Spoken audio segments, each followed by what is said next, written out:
विषय वस्तु प्रचार सभा की स्थापना की। कांग्रेस के उग्रवादी तिलक ने लाला लाजपत राय और विपिन चंद्र पाल के साथ मिलकर उग्रवादी राष्ट्रवादी दल का गठन किया, जो कांग्रेस पुरानी पीढ़ी के उत्तरदायी दल की नीतियों का आलोचक था, जिस कारण कांग्रेस का सूरत में 1907 में विभाजन हो गया। इस विभाजन का मुख्य कारण तिलक को ही माना जाता है। फिर तिलक ने कांग्रेस को चापलूसों का सम्मेलन तथा कांग्रेस अधिवेशनों को छुट्टियों का मनोरंजन की संज्ञा दी है। 4 जुलाई 1904 को तिलक ने केसरी में लिखा है, यदि हम साल में एक बार मेंढकों की भांति टर कर चुप होते रहे तो हमें कभी अपने प्रयासों में सफलता नहीं मिलेगी। फिर समाचार पत्र अधिनियम 1908 में पारित अधिनियम के अनुसार कोई भी समाचार पत्र विद्रोह की आपत्तिजनक सामग्री नहीं है प्रकाशित कर तिलक ने अपने समाचार पत्र केसरी में उत्तेजक लिखे, जिसके आरोप में उन्हें गिरफ्तार कर 6 वर्ष का कारावास कर दिया गया। इस कारावास के विरोध में जनता के विरोध प्रदर्शन व हड़ताल रखी। तिलक 1908-1914 तक मांडले जेल में रहे तथा 1914 में पुनः भारत लौटने के बाद उनका झुकाव उत्तरवादी विचारधारा की ओर हो गया। वे अधिवेशन से प्रभावित होकर होम रूल आंदोलन में सक्रिय हो गए। होम रूल लीग व तिलक 28 अप्रैल 1916 में तिलक ने बेलगांव में इंडियन होम रूल लीग की स्थापना की, जिसका मुख्यालय पुणे में रखा गया। तिलक ने इस लीग में स्वयं कोई पद नहीं लेते हुए जोसेफ बपतिस्ता का इसका क्या तिलक और एनी बेसेंट ने अपनी लीग के खाली क्षेत्रों का बंटवारा कर लिया। तिलक की लीग खाली क्षेत्र महाराष्ट्र, बंबई को छोड़कर कर्नाटक, मध्य प्रांत और बंगाल तक सीमित रहा। तिलक व एनी बेसेंट दोनों की लीग में पर्याप्त तालमेल व सहयोग था। कांग्रेस के लखनऊ अधिवेशन की समाप्ति के बाद उसी पंडाल में दोनों लीग की एक संयुक्त बैठक हुई, जिसमें 1000 प्रतिनिधियों ने भाग लिया था। तिलक ने एसोसिएशन की मांग के लिए सत्ता से प्रत्यक्ष संघर्ष का मार्ग न अपनाकर प्रचारात्मक कार्यों द्वारा लीग के कार्यक्रमों को बढ़ा दिया।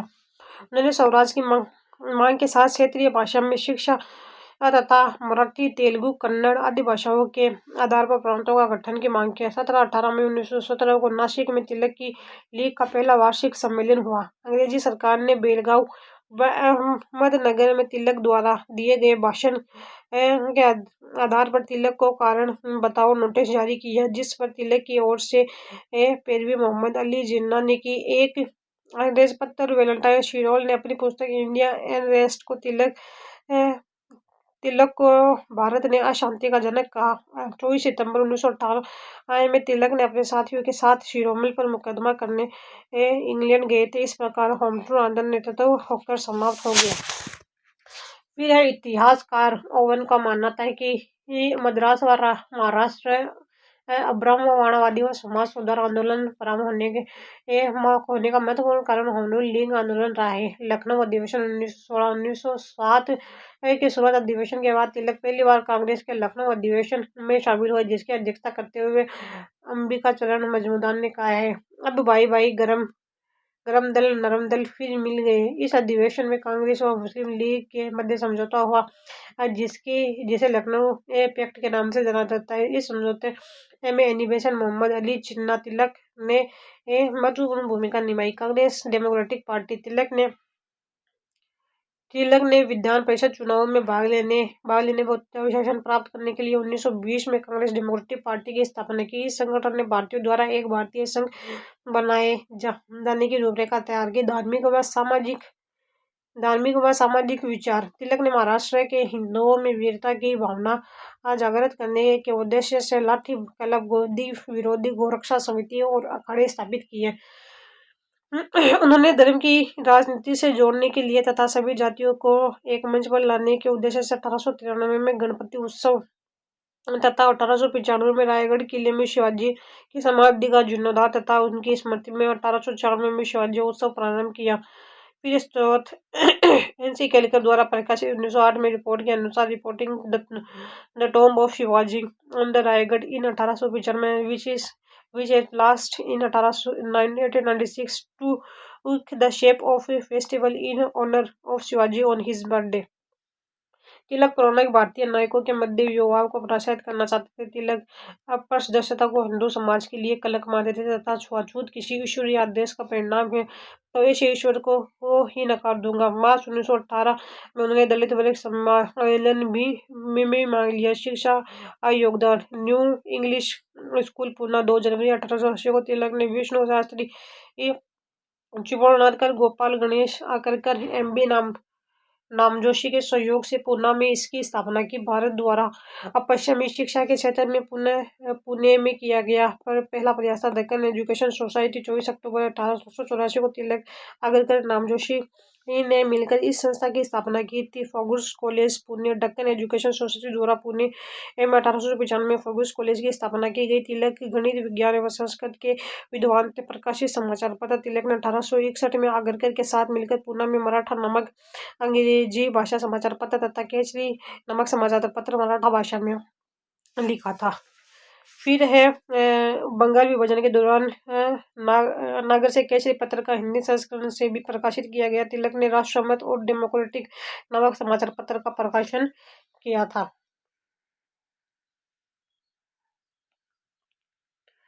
फिर आता है इसकी प्रमुख रचनाएं। The Orion research into the antiquity of the Vedas. Tilak ने अक्टूबर 1893 में पुनः इस अन्वेषण ग्रंथ की रचना की जिसे डॉक्टर ब्लूमफील्ड ने एक महत्वपूर्ण साहित्यिक घटना नाम बताया। इस पुस्तक में तिलक ने ज्योतिषी शास्त्र के आधार पर यह प्रमाणित किया कि वेदों की रचना ईसा से पूर्व की गई थी। फिर the Arctic home in Vedas इसे तिलक ने पुना के यरगोदास जेल में लिखी जो 1903 को प्रकाशित हुई तथा इसे द ओरियन का अगला भाग माना जाता है जिसमें तिलक ने आज ये मूल स्थान ध्रुव प्रदेश को बताया है। फिर भगवद गीता रचना। इस पुस्तक की रचना तिलक ने मराठी भाषा में बर्मा की मांडले जेल में देते हुए की। वैदिक क्रोनोलॉजी एवं वैदिक ज्योतिषी विनर्स ऑफ द इम्यूनिटी अन्य तथ्य। तिलक ने अपने राजनीतिक जीवन में कभी कांग्रेस के अध्यक्ष नहीं बने। 1918 में तिलक को अध्यक्ष पद के लिए चुना गया परंतु उनके लंदन में होने के कारण मदन मोहन लाल मालवीय को अध्यक्ष बना दिया गया। पुना में प्लेग फैलने पर तिलक ने वहां हिंदू प्लेग अस्पताल आरंभ किए। तिलक के पूर्वज पेशवा की सेवा से संबंधित थे। फिर बाद के अंदर आ जाता है विपिन चंद्र पाल 1858-1932। जीवन परिचय। विपिन चंद्र पाल का जन्म 7 नवंबर 1858 को बंगाल के सिलहट वर्तमान हबीबगंज बांग्लादेश के प्याले पोइल गांव में रामचंद्र व पाल व नारायणी देवी के घर हुआ था। प्रारंभ में मिशनरी से स्कूल शिक्षा लेने के बाद उस शिक्षा हेतु कोलकाता के प्रेसिडेंस कॉलेज में वे प्रवेश लिया किंतु स्नातक पूरी करने से पूर्व ही पढ़ाई छोड़कर स्कूल में हेडमास्टर कंटक में बाद में कलकत्ता पब्लिक लाइब्रेरी में पुस्तकालय व सचिव के रूप में 1890-91 के दौरान कार्य किया था। फिर यह राजनीतिक बंकिम चंद्र सुरेंद्र तथा बनर्जी से प्रभावित थे, उन्हें अपना गुरु मानते थे। अरविंद घोष ने इन्हें भारत में क्रांतिकारी विचारों के जनक तथा राष्ट्रवादी का पैगंबर, राष्ट्रवाद का सबसे प्रबल समर्थक। बंगाल में तिलक के उप सेनापति के रूप में प्रसिद्ध विपिन चंद्र पाल का निधन 20 मई 1932 को कलकत्ता में हुआ था। फिर है राजनीतिक जीवन। विपिन चंद्र पाल राजगोपाल बसु व नवगोपाल मित्र से प्रभावित होकर राष्ट्रवाद में शामिल हुए। कांग्रेस की विचारधारा में प्रभावित होने वाले उग्रवादी राष्ट्रवादी त्रिकुट लाल बालपाल में से एक विपिन चंद्र पाल 1886 ईस्वी में कांग्रेस कलकत्ता अधिवेशन में सदस्य बने तथा सिलहट से प्रतिनिधि के रूप में इस अधिवेशन में शामिल हुए। उन्होंने कांग्रेस के मद्रास अधिवेशन 1887 में भारतीय सशस्त्र अधिनियम को निरस्त करने की मांग की तथा इस एक्ट से अलोकतांत्रिक प्रावधानों की आलोचना की। इसके अंतर्गत कोई भी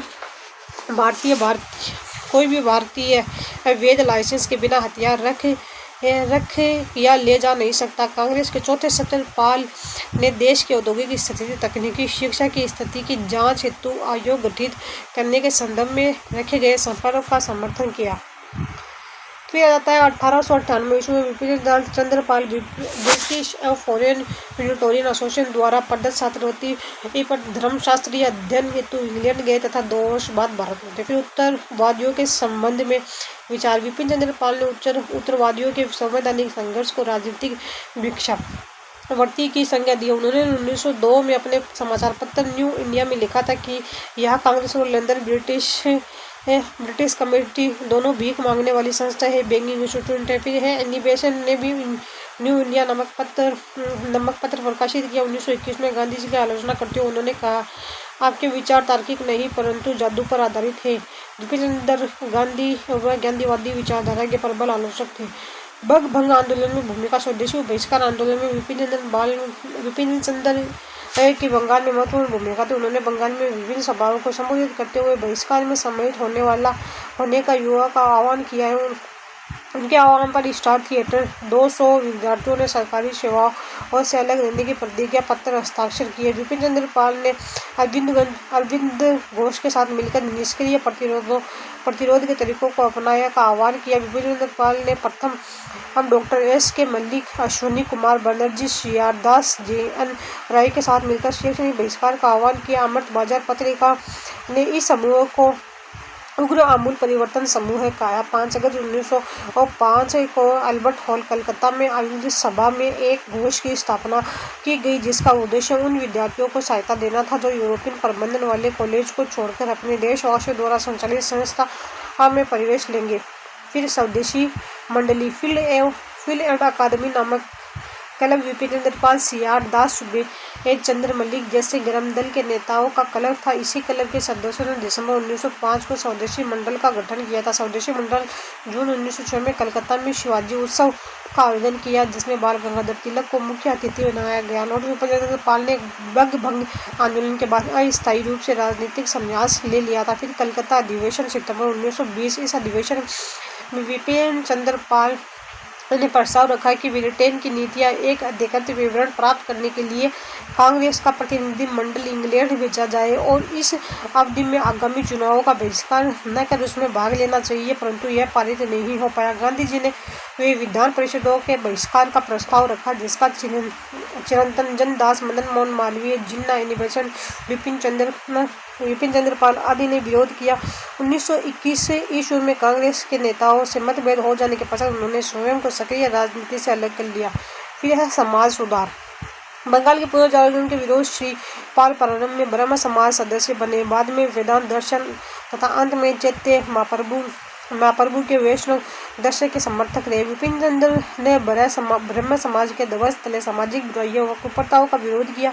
वे जाति प्रथा के खिलाफ थे तथा स्वयं ने अंतर्जातीय विवाह किया। एज ऑफ कंसेंट बिल 1891 को विपिन चंद्र ने समर्थन देते हुए स्वयं को सामाजिक रूढ़िवादियों से अलग किया। उन्होंने ब्रह्म समाज से प्रवक्ता के रूप में यूरोप व अमेरिका की यात्रा की। ब्रह्म समाज में केशव चंद्र सेन से प्रभावित होकर जुड़े थे। फिर आता है शिक्षा पर विचार।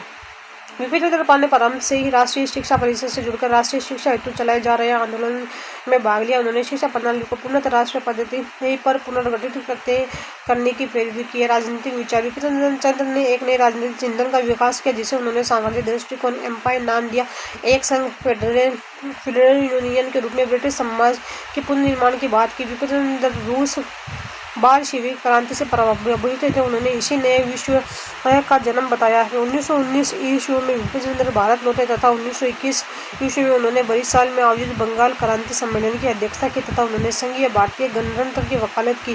प्रथम विश्व युद्ध के पश्चात संयुक्त संसदीय समिति के समक्ष भारत की राजनीतिक मांगों को रखने के लिए तिलक के नेतृत्व में कांग्रेस प्रतिनिधि मंडल के सदस्य के रूप में पाल ने तीसरी बार इंग्लैंड का दौरा किया था। फिर समाचार पत्र। न्यू इंडिया 1901 में प्रकाशित यह अंग्रेजी भाषा का साप्ताहिक पत्रिका थी, जिसे बंगाल में गर्म दल का मुख्य पत्र माना जाता है। इस माध्यम से उन्होंने पंथ निरपेक्ष तर्कवाद राष्ट्रवादी की वकालत की। वे तिलक के हिंदू राष्ट्रवाद विचार के समर्थक नहीं थे, किंतु उन्होंने सामाजिक देशभक्ति के सिद्धांत का समर्थन किया था। परिदर्शक 1880 सिलहट से प्रकाशित बांग्ला भाषा साप्ताहिक पत्रिका बंगाल पब्लिक ओपिनियन 1842 में इसके सहायक संपादक के रूप में कार्य किया। द ट्रिब्यून लाहौर से निकलने वाले द ट्रिब्यून में 1887 में सहायक संपादक के रूप में कार्य किया। स्थानीय श्रमिक क्षेत्र की बांग्ला भाषा पत्रिका, इसमें विपिन चंद्र ने भी लेख लिखे थे। फिर एक कौमुदी बंगाल से प्रकाशित होने वाली पाक्षिक पत्रिका थी वंदे मातरम भारत है भारतीयों के लिए नामक शीर्षक से अगस्त 1906 को विपिन चंद्र सुबेदा चंद्र मलिक जी सियार ने मिलकर इस अंग्रेजी भाषा समाचार पत्र का आरंभ अरविंद घोष के संपादन में क्या। वंदे मातरम के संपादक की हैसियत से जब अरविंद घोष पर मुकदमा वंदे मातरम राजद्रोह चला तो विपिन चंद्र ने अरविंद घोष के विरुद्ध गवाही देने से इनकार कर दिया, जिस पर विपिन चंद्र को 1907 में 6 माह का कारावास की सजा दी। जेल से रिहा होने के बाद उन्होंने इंग्लैंड बलात् निवास के लिए भेज दिया गया। यहाँ 3 वर्ष तक स्वराज यह पत्रिका उन्हें इंग्लैंड में रहते हुए प्रकाशित की। द हिंदू रिव्यू 1913 में प्रकाशित मासिक पत्रिका। फिर है रचनाएं। हिंदू रिव्यू पाल ने यह पुस्तक इंग्लैंड में प्रकाशित की जिसमें बंग के कारणों का विचार किया गया था। Indian national Swaraj and the present situation, the basis of reform, the new spirit, queen Victoria. Bipin Chandra Bangla भाषा में रानी विक्टोरिया की जवानी लिखी थी। The soul of India studies in Hinduism, memories of my life and time 1932। आत्मकथा the new economic menace of India, Bharat के श्रमिकों की मजदूरी में वृद्धि व काम के घंटों में कमी करने की मांग की। 1905 में बंगाल विभाजन और स्वदेशी आंदोलन के क्रमिक वृद्धि के बाद बाल ने कविताओं और गीतों की एक श्रृंखला लिखी जिससे राष्ट्रवाद की भावना को बल मिला। ये रचनाएं बाग बंग दर्शन और नारायण जैसे प्रकाशों में छपी थी। फिर आ जाता है उनकी उल्लेखनीय रचनाओं में स्वदेश, व्रतो, भिखारी, अग्नियोगी प्रस्तावना और बंगो विभोगा जैसी कविताएं अक्टूबर और नवंबर 1905 बगदर्शन में प्रकाशित। 1906 में पाल ने पुजारी जनता पर स्पर्धा और संन्यास आदि का प्रकाशन भी मार्गदर्शन में किया था। ब्रतो शपथ नामक लेख में पाल ने बंगाल की महिलाओं से देशभक्ति की शपथ लेने का आह्वान किया था। बंगो विभाग बंगाल का विभाजन ने बाल के विभाजन पर अपनी पीड़ा को व्यक्त किया था। कविता जीर्णताई टूटी हुई नाव ने पाल ब्रिटिश व्यापारियों को नाविकों के रूप में चित्रित किया जो मातृभूमि नामक जहाज को डुबो लेने के लिए दृढ़ संकल्पित थी। फिर है अन्य तथ्य। विपिन चंद्र पाल एनिबेशन तथा बाल गंगाधर तिलक के होम रूल लीग आंदोलन से भी जुड़े थे। विपिन चंद्र पाल सुरेंद्र नाथ बनर्जी के इंडियन एसोसिएशन से भी जुड़े थे। विपिन चंद्र पाल ने बंकिम चंद्र चटर्जी के बंग दर्शन से प्रभावित होकर चटर्जी को बंगाल का सर वोल्टर स्कॉट कहा। स्वदेशी आंदोलन के नेता विनय कुमार सरकार ने बाल के बारे में लिखा कि मेरे विचार विपिन चंद्र बाल उस युग के सच्चे थे नेता थे। अगस्त 1905 से 1908 तक उन्होंने बंगाल के लोगों को जागृत करने में महत्वपूर्ण भूमिका निभाई। इसलिए विपिन चंद्र पाल को बंगाल की क्रांति का जनक और नेता मानता हूँ। विपिन चंद्र पाल ने केवल भारतीय राष्ट्रीयवाद के शिखर के व्यक्ति थे बल्कि एक कवि संगीतकार थे जो जनता के एकजुट करने में संगीत परिवर्तनकारी शक्ति में विश्वास करते थे। फिर है क्वेश्चन देखने। अखिल भारतीय ट्रेड यूनियन कांग्रेस अटक के प्रथम अध्यक्ष थे तो वो थे लाला लाजपत राय। फिर किसने यंग इंडिया में लिखा है कि राजस्थान की गणतंत्र राजनीतिक तथा राष्ट्रीय दोनों थी।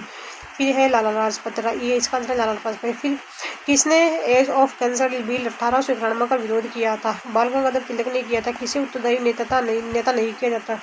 बिपिन चंद्र पाल। फिर है द सोल ऑफ इंडिया लिखी थी तो वो लिखी थी विपिन चंद्र पाल द्वारा लिखी गई थी। विपिन चंद्र पाल के बारे में कथन पढ़ने हैं। फिर ना दोनों ही गलत है, उन्होंने दोनों सही है सॉरी। उन्होंने बांग्ला में एक परीक्षा पत्रिका कौमुदी का प्रकाशन किया था। उन्होंने लाहौर से प्रकाशित होने वाले ट्रिब्यून के संपादित विभाग में भी काम किया था। फिर आ जाता है सामाजिक धार्मिक पुनर्जागरण।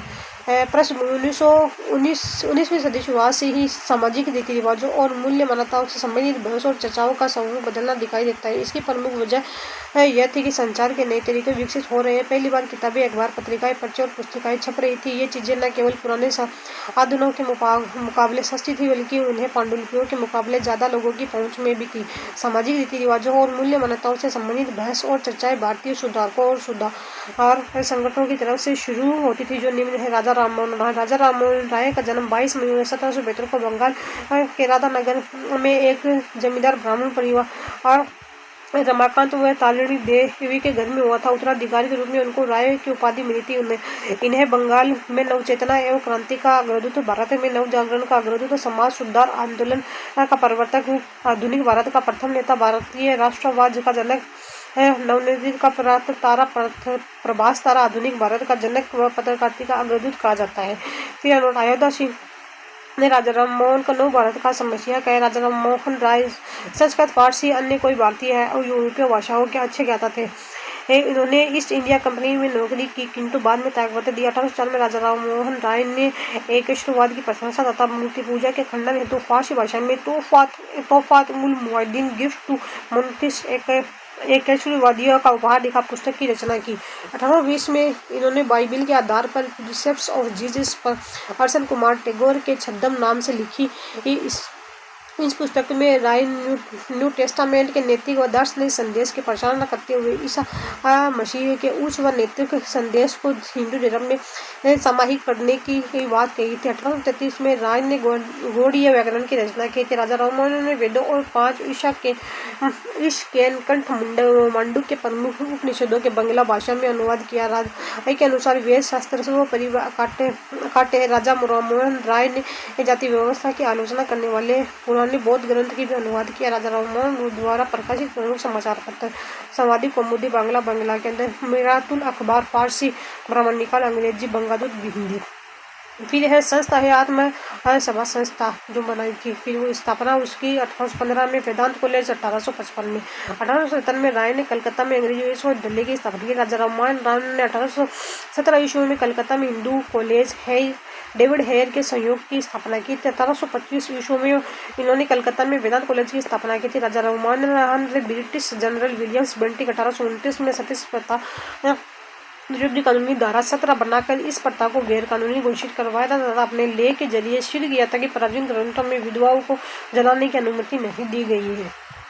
फिर राजा राम मोहन राय पाश्चात्य शिक्षा प्रणाली, अंग्रेजी शिक्षा तथा महिला शिक्षा, सत्यता तथा समानता के पक्ष धरते वरिष्ठ सेवाओं में भारतीयकरण, जूरी द्वारा न्याय प्रदान करना, कार्यपालिका का न्यायपालिका से पृथककरण, भारतीय तथा यूरोपियों के मध्य न्याय की समानता आदि की वकालत की। राय ने सेना में भारतीयों के ऊंचे पद और उसके भारतीयकरण की मांग की थी। 1830 में मुगल बादशाह अकबर द्वितीय ने राम मोहन राय का राजा की उपाधि देकर लंदन भेजा था।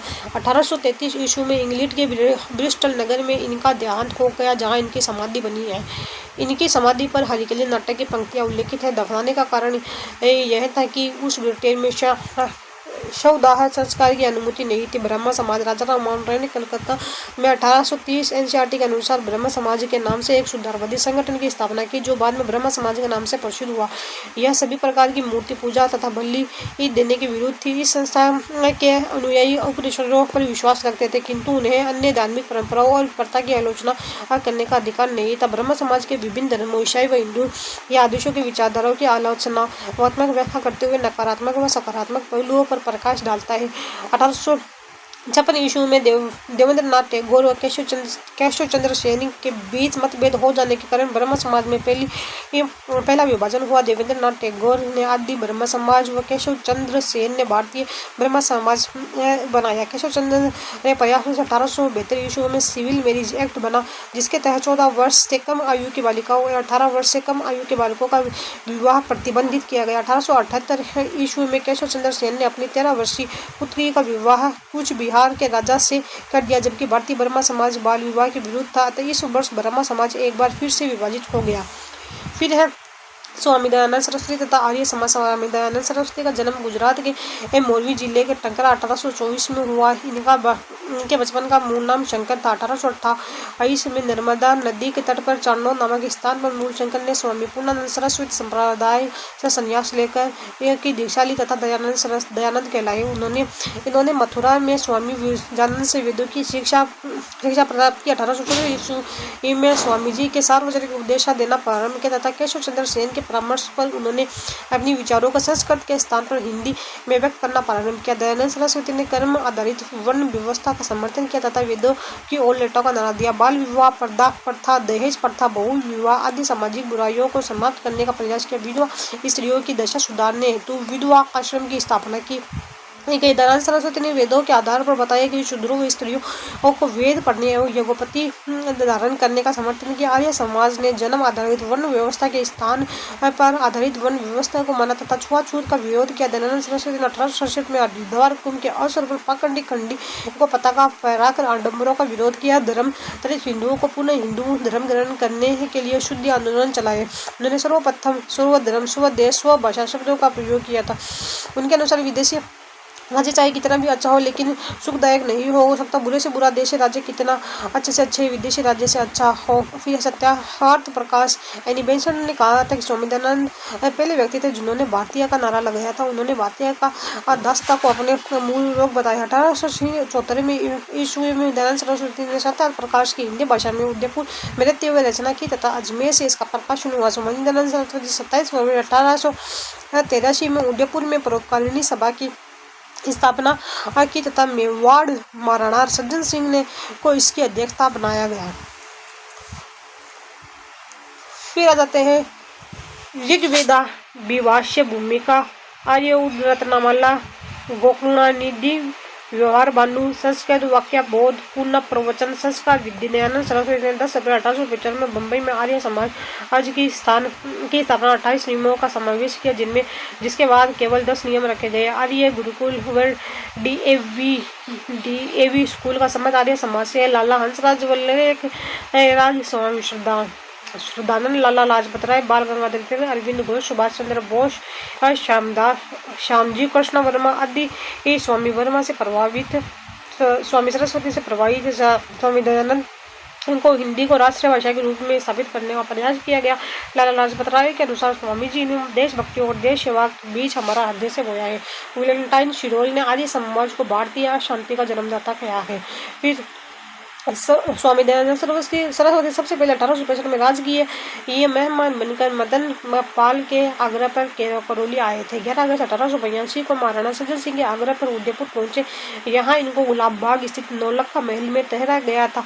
मई 1833 में दयानंद सरस्वती जोधपुर के प्रधानमंत्री सर प्रताप सिंह के नियंत्रण पर जोधपुर पहुंचे। जोधपुर दरबार में उन्होंने दयानंद सरस्वती वेश्यागमन के दोष बताए तथा महाराजा जसवंत सिंह को नन्ही जान के प्रति आसक्ति पर उन्हें फटकार लगाई जिससे क्रुद्ध होकर उन्हें नन्ही जान ने गौर मिश्र नामक रसोइये के द्वारा उन्हें विष दिलवा दिया जिससे उनका स्वास्थ्य खराब हो गया। जोधपुर में उन्हें अबू और तदुपरांत अजमेर ले जाया गया तथा अजमेर में 30 अक्टूबर 1883 को उनका देहांत हो गया था। फिर स्वामी दयानंद सरस्वती का जन्म 12 जनवरी 1863 को कलकत्ता में विश्वनाथ दत्त एवं भुवनेश्वरी देवी के घर में हुआ था। इनके बचपन का नाम नरेंद्र नाथ था तथा ये कलकत्ता विश्वविद्यालय के स्नातक थे। नवंबर 1880 में रामकृष्ण से उनकी प्रथम भेंट हुई।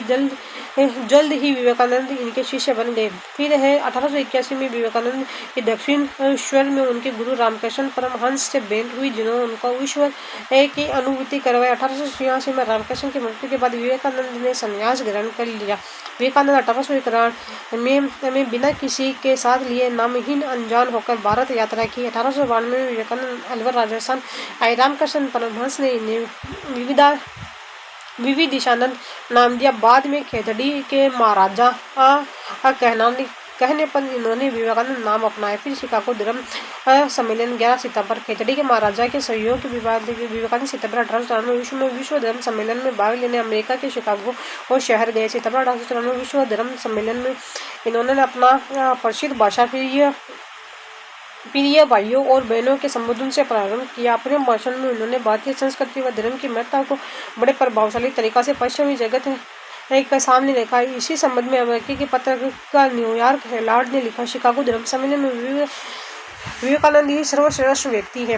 ऐसे विद्वान राष्ट्र में धर्म प्रचारकों को भेजना कितना महत्वपूर्ण है। 1896 में विवेकानंद ने न्यूयॉर्क में वेदांत सोसाइटी की स्थापना की। एक अमेरिकी समाचार पत्र ने विवेकानंद को तूफानी हिंदू की उपाधि दी। विवेकानंद जी के विचार, विवेकानंद जी सामाजिक विचार, विवेकानंद जी इन्हें तत्कालीन भारतीय समाज में व्याप्त संकीर्णताओं कुरीतियों का विरोध किया। स्त्री पुनरुत्थान, गरीबी और अज्ञानता उन्मूलन पर बल दिया। उनके अनुभव, जब तक करोड़ों व्यक्ति भूखे और अज्ञानी है तब तक मैं उस व्यक्ति को देशद्रोही मानता हूँ जो उन्हीं के खर्चे पर शिक्षण ग्रहण करता है परंतु उनकी परवाह नहीं करता। फिर जाते हैं धार्मिक विचार। विवेकानंद धार्मिक विचार देखने। विवेकानंद जी हिंदू धर्म व दर्शन में गहन आस्था थी। इन्होंने मनुष्य की आत्मा को ईश्वर का अंश बताया है।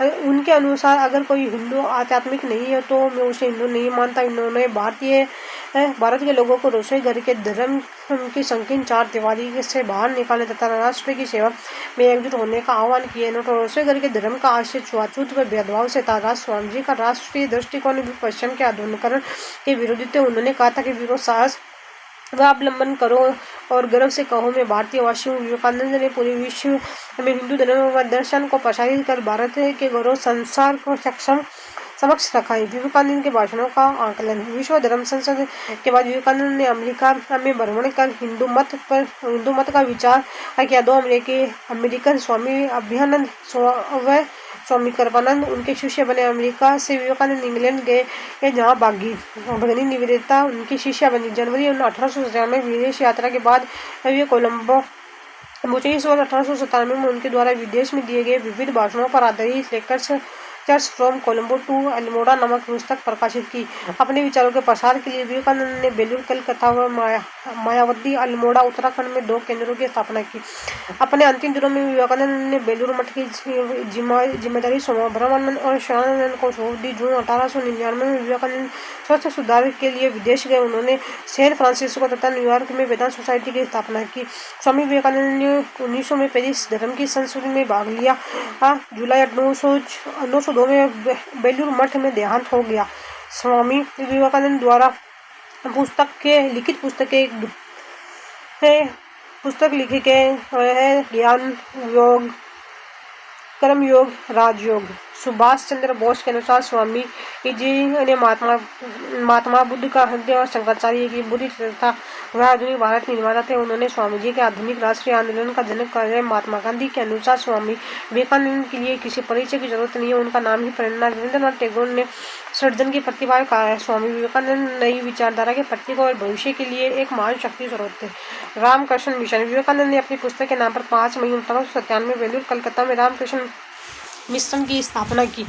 इसका सामुदायिक रूप में पंजीकरण 1909 में हुआ। रामकृष्ण परमहंस कलकत्ता में काली माता मंदिर, दक्षिणेश्वर मंदिर के पुजारी थे। रामकृष्ण मिशन सेवा नारायण सेवा के मध्य ध्येय के साथ सामाजिक सेवा पर बल दिया। स्वामी विवेकानंद ने रामकृष्ण मिशन के माध्यम से अपने विचारों का प्रचार किया। रामकृष्ण मिशन के शिक्षा मुख्य रूप से वेदांत पर आधारित थी।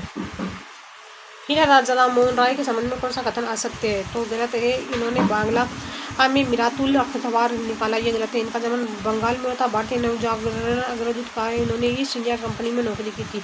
राजा राम मोहन राय ने तुहफात उल मुरादिन की रचना की थी 1804 में। ब्रह्मा समाज की स्थापना कब व कहाँ हुई थी?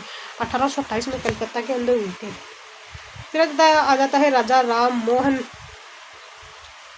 मोहन राय ने संवाद कौमुदी की रचना किस भाषा में की थी? बांग्ला में की थी। फिर सती प्रथा विरोधी कानून कब पारित किया गया था? 1829 में किया गया था। कौन सा कथन आ सकते हैं? कथन राजा राम मोहन राय पाश्चात्य शिक्षा के विरुद्ध, ये गलत है। राजा राम मोहन राय ऐसे भारतीय थे जिन्होंने ब्रिटिश संसद को भारतीय मामलों से परामर्श किया था। फिर ब्रह्मा समाज मूर्ति पूजा में विश्वास नहीं करता था।